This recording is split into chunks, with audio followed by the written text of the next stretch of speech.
Assalamualaikum warahmatullahi wabarakatuh. Alhamdulillahirabbil alamin. Allahumma sholli ala sayyidina Muhammadin wa ala ali sayyidina Muhammad. Alhamdulillah, tidak terasa kita sudah memasuki materi terakhir di pertengahan semester, karena tanggal 14 nanti kalau tidak salah kalian semua sudah memasuki penilaian tengah semester atau UTS. Nah, di semester pertama atau semester ganjil ini, PAI Pendidikan Agama Islam itu ada 6 bab atau 6 materi. Dan kalau di pertengahan semester, ini berarti materi terakhir, bab 3. Bab 3 ini membahas tentang toharoh atau artinya yaitu bersuci. Tapi sebelum Bapak membahas atau menjelaskan lebih lanjut tentang apa itu toharoh, apa itu bersuci, ada beberapa hal yang harus kalian capai pada pembelajaran hari ini, atau ada beberapa hal yang harus kalian kuasai pada pembelajaran hari ini dan hari berikutnya. Nah, kalian bisa baca sendiri. Pertemuan pertama ada 9 poin dan pertemuan ketiga ada 3 poin. Ya, silakan dibaca dulu. Apakah ini harus dikerjakan, Pak? Bagusnya dikerjakan, diisi. Apakah harus dikirim ke Google Classroom, Pak? Tidak usah ya. Nah, tidak usah. Gitu. Tidak usah dikirim ke Google Classroom, diisi bagus dan isinya kalian hafalkan, pelajari, ingat. Nah, itu tidak harus dikumpulkan ke Google Classroom.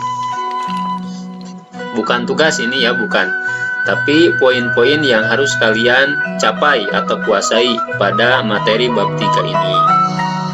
Oke, sudah dibaca ya, kita lanjut. Pengertian taharoh. Pengertian taharoh itu ada 2. Poin pertama ini, titik pertama dan titik kedua. Titik pertama yaitu pengertian secara bahasa, dan titik kedua yaitu pengertian secara secara istilah.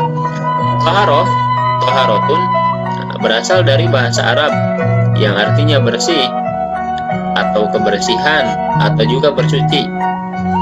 Menurut istilah, taharoh atau bersuci adalah membersihkan diri, pakaian, tempat, dan benda-benda lain dari najis dan hadas menurut cara-cara yang ditentukan oleh syariat Islam atau oleh agama Islam.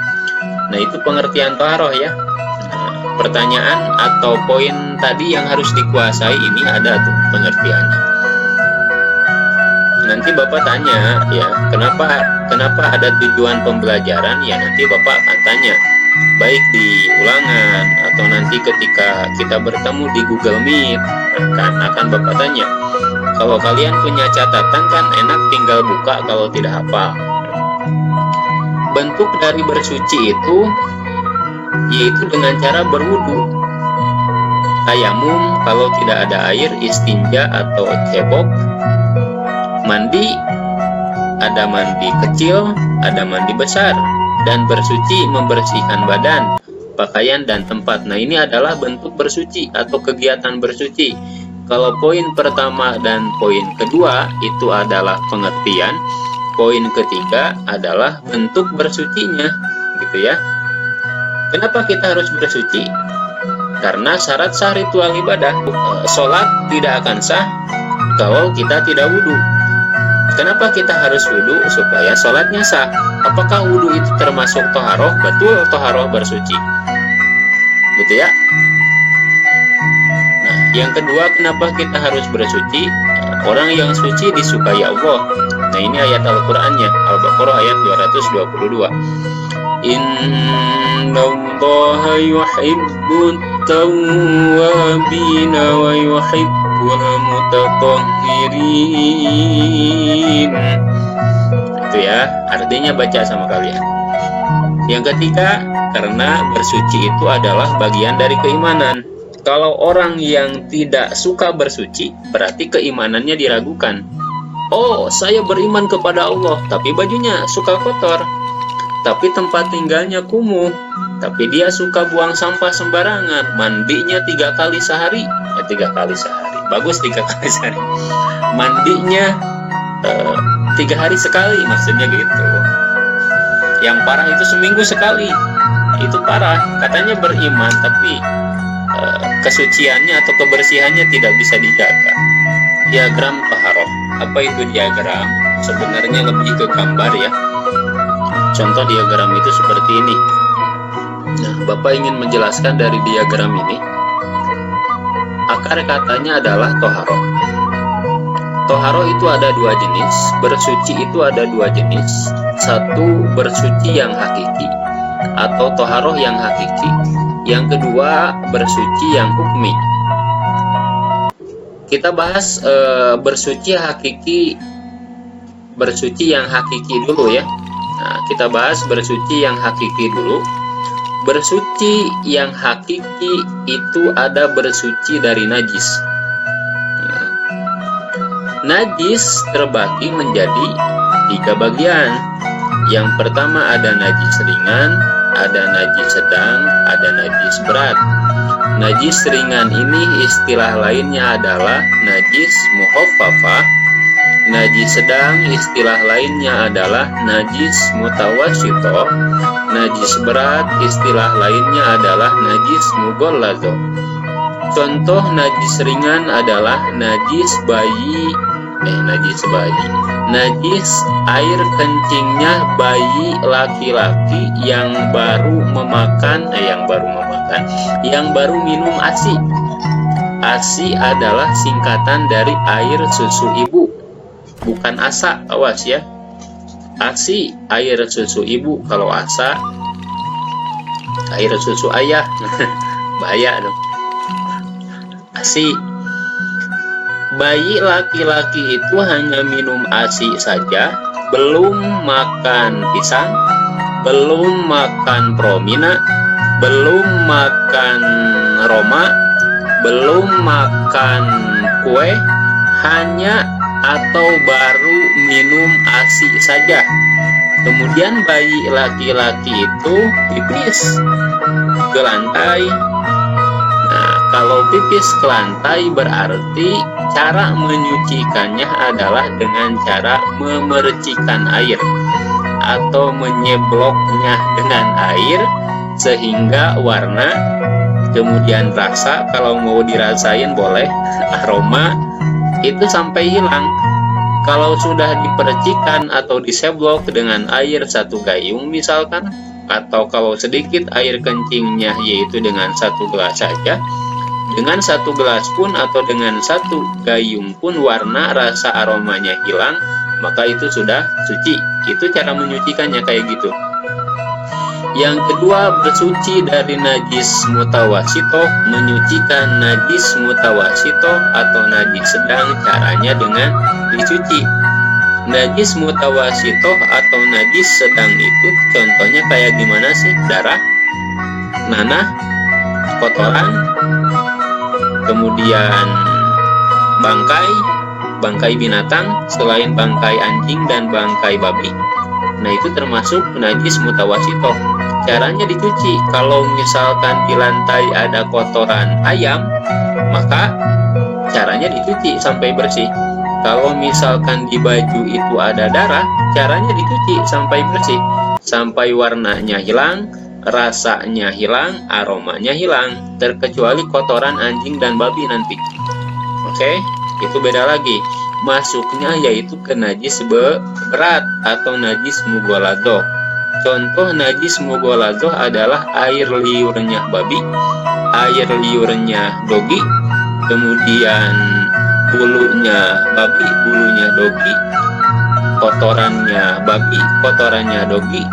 Nah, itu adalah termasuk najis berat atau najis mughalladhah. Cara menyucikannya yaitu dengan membasuhnya atau mencucinya dengan 7 kali.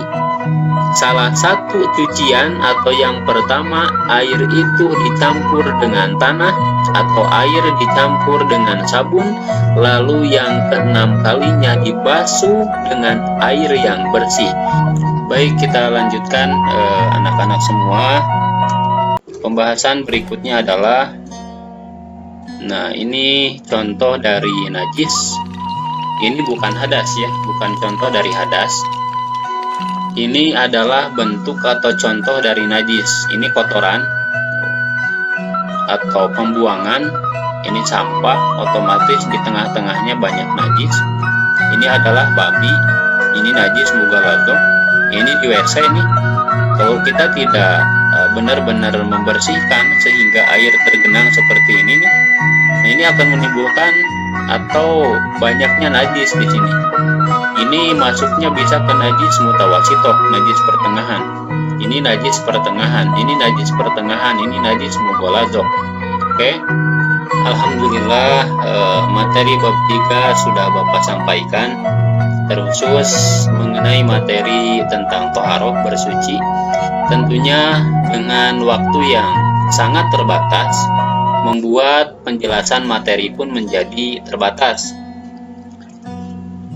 Dan Bapak ingatkan tugas terkhusus membuat kaligrafi UH1, UH2, video Asmaul Husna terkhusus, karena 2 mingguan lagi. Kalau lewat dari 2 minggu lagi melebihi penilaian tengah semester, kalian baru mengumpulkan setelah mengerjakan soal-soal PTS video Asmaul Husna itu. Bapak tidak akan respon, akan biarkan saja oleh Bapak ya, akan dibiarkan saja. Otomatis kalau dibiarkan tidak mendapat nilai, kosong nilainya. Kalau nilai sudah kosong, nanti efeknya ke rapot nilainya jadi kosong. Kalau rapot nilainya kosong, otomatis rapot akan menjadi merah. Catatan merah dari wali kelas, dari guru mapel, dari kepala sekolah, itu akan mengakibatkan kalian tidak bisa naik ke kelas 8. Kan itu bahaya. Makanya masih ada waktu, silakan. Bapak juga masih terbuka, masih mau mengoreksi tugas-tugas kalian. Besi Bapak malas mengoreksi tugas kalian, itu lebih bahaya, karena akibatnya kalian tidak akan mendapatkan nilai. Oke, sampai bertemu pada pembelajaran Rabu depan. Insya Allah Bapak akan share praktek wudhu, praktek tayamum, dan praktek mandi besar. Dan akan Bapak share juga yaitu soal-soal ulangan atau soal PH3 sebelum penilaian tengah semester. Belajar dengan baik dan raih kesuksesan dengan baik, karena proses tidak akan mengkhianati hasil. Prosesnya sungguh-sungguh, hasilnya pun akan memuaskan. Terima kasih. Assalamualaikum warahmatullahi wabarakatuh.